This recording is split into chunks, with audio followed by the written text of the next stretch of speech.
Welcome to the Avenue Uniting Church in Blackburn in Victoria on the lands of the Wurundjeri people. My name's Rod Peppiatt.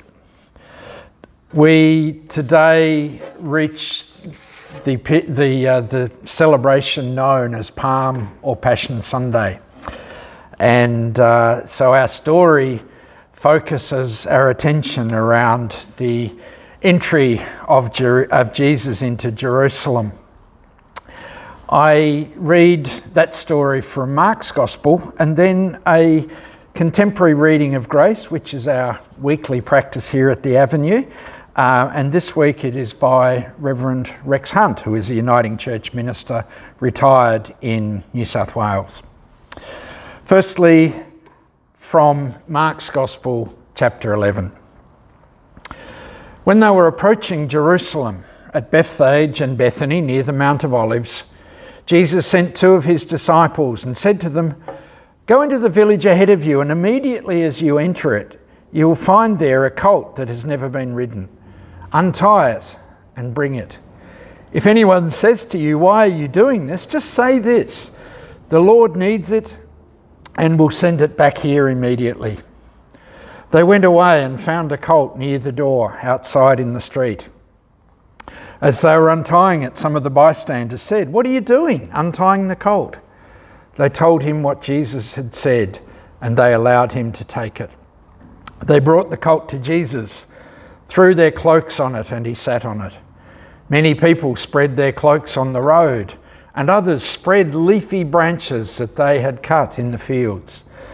Then those who went ahead and those who were following were shouting, "Hosanna! Blessed is the one who comes in the name of the Lord. Blessed is the coming kingdom of our ancestor David. Hosanna in the highest heaven." Then he entered Jerusalem and went into the temple. And when he looked at everything, as it was already late, he went out to Bethany with the 12. And our contemporary reading of Grace from Rex Hunt. Palm Sunday at one end and Good Friday at the other end remind us that life is not an escape from reality. It draws us into the reality of this world. Jesus, who is human as we are, and Jesus, who is a gateway to God, confronts and submits to the worst that human beings can do, in order to remain faithful to a vision, a passion of what the best human beings can be. This Palm Sunday, may we once again reaffirm that religion is not a retreat from life where we ponder things not of this world.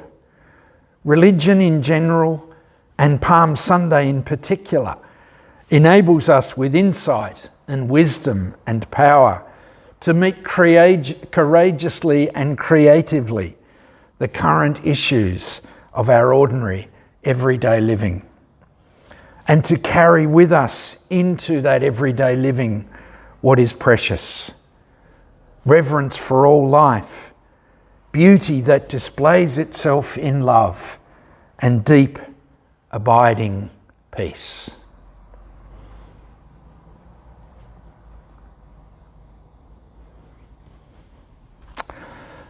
Today, in our worship service on Palm Sunday, we are singing a hymn best known at another time of year.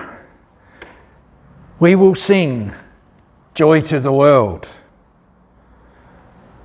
as part of our worship today. Now, you might find or might feel that that's a pretty strange thing to do, to sing "Joy to the World" on Passion Sunday. Quite apart from the fact that we know it's a Christmas carol, why sing it today of all days? Well, I hope that you're relieved to know it was a deliberate decision and not the result of me losing my marbles. But it is a bit strange, isn't it? For me, Palm Sunday or Passion Sunday is a strange day. It's strange because we know where it's leading us. We know how the story goes from here. We know what we're going to remember this week all over again because most of us have been here before. We know that we're going to be confronted by all sorts of thoughts and emotions as we remember Jesus' tumultuous and violent last week. We'll be hit with stories of human betrayal and brutality. We'll live with moments of high drama and deep darkness. And all of that sits somehow alongside the cries of welcome and Hosanna that accompany Jesus, his donkey, and his motley crowd of supporters into Jerusalem. And because we know the story, we have to deal with how the crowds turn on Jesus in just a few days. We're confronted by how quickly Hosanna, or joy to the world for that matter, can turn into crucify, crucify.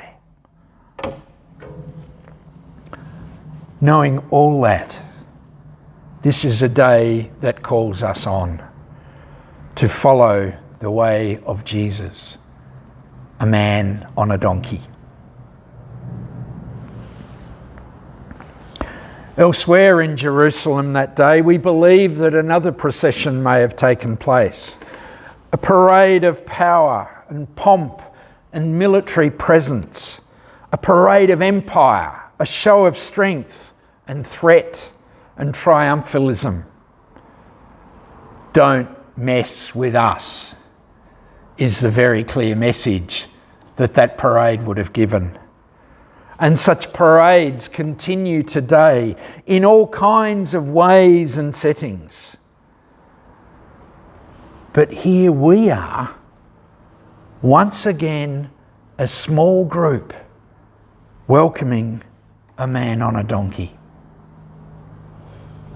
And here we find other people just like us, challenged with humility and subversion and vulnerability and humour and uncertainty, with the challenges of compassion and love in a world crying out for these to be seen in the way we live with each other.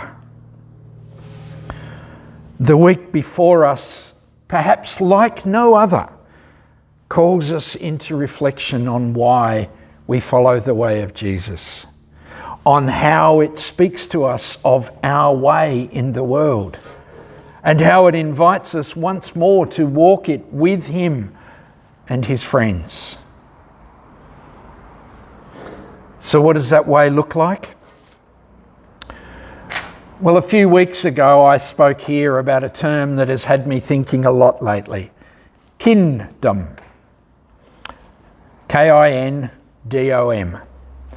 And as I said on that day, it looks and sounds like the other word that emerged through the centuries to describe the way of God in the world. Kingdom. All about kings. But it is very different in meaning. And I think that's important as we think about the way of Jesus.